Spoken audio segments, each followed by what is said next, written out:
To begin imaging, first we choose a target that we want to image. In this case, we're going to look for 2264.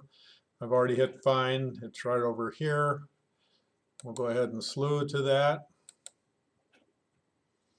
Telescope's pointed down here at Sirius right now, and now it's moving.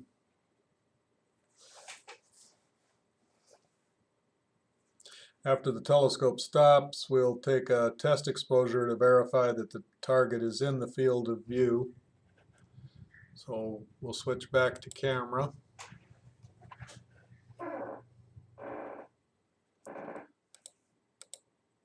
Another 10-second exposure. The focus, the filter wheel is still on L.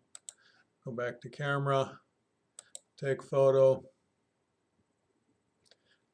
It's exposed, counting down the 10 seconds.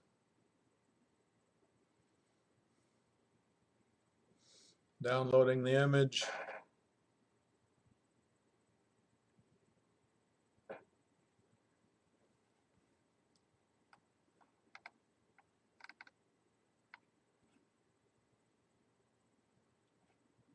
I think this will be okay.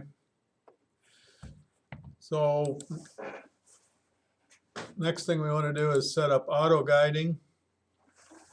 So it's got a 1/2 second exposure.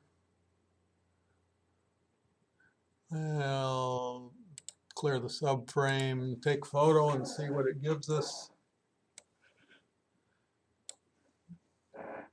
So with a 1/2 second exposure, it's finding these stars. I'm going to go to focus tools. When I'm in focus tools, I can take photo continuously, and I'm going to go down to the switch to 1/2 second again.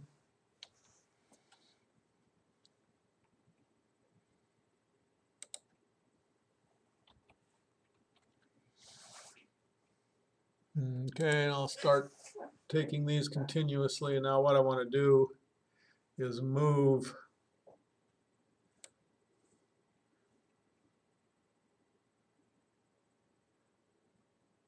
slightly.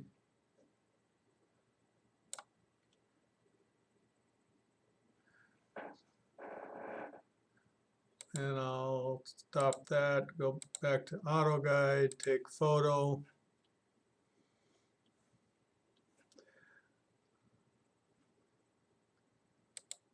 Click subframe, draw a square around the star I want to use, take photo, double click on it, and start auto guiding. This is what auto guiding looks like. It's taking a picture every 1/2 second. Here, go back to camera. Actually, I'll go to filter wheel first. I want to do an image through the hydrogen alpha filter, so I'm going to move now.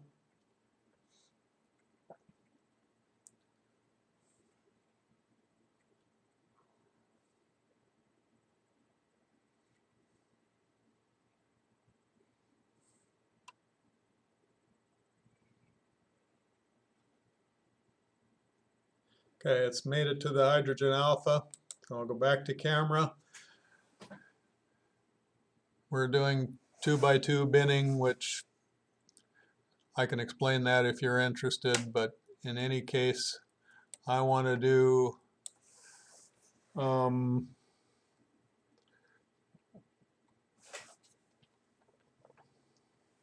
think we'll do 300, well, let's do 240 seconds. That ought to be enough to get an image.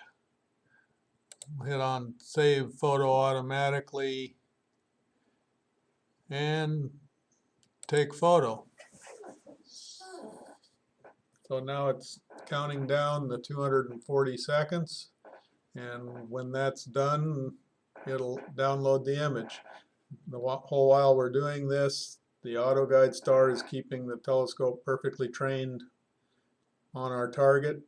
As that star moves, or the auto guide star moves around, the mirror is compensating and bringing it back to the center. If the mirror gets to the end, we'll go up to the auto guider.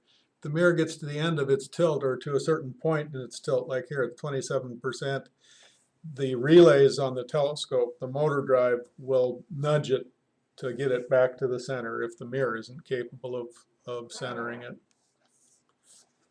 This is the suspenseful part. So we wait for the image to download, see if we got anything and what kind of image it is, or whether we had satellites streaking across it.